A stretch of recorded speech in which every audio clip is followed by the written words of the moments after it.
dạ dạ dạ dạ ừ.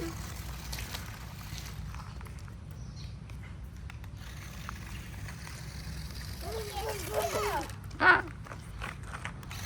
Ai da da chua lại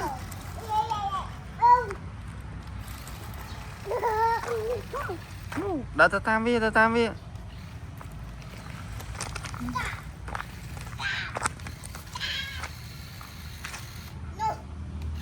tầm mốc mà đong dạ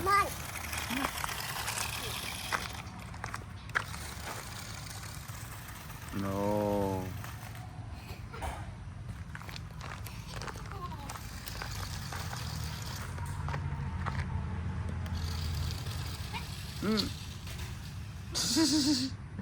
đâu bà đó tôi vô mà bà nó tôi vô mà nổ à, mà móc quá chạy mà móc quá nổ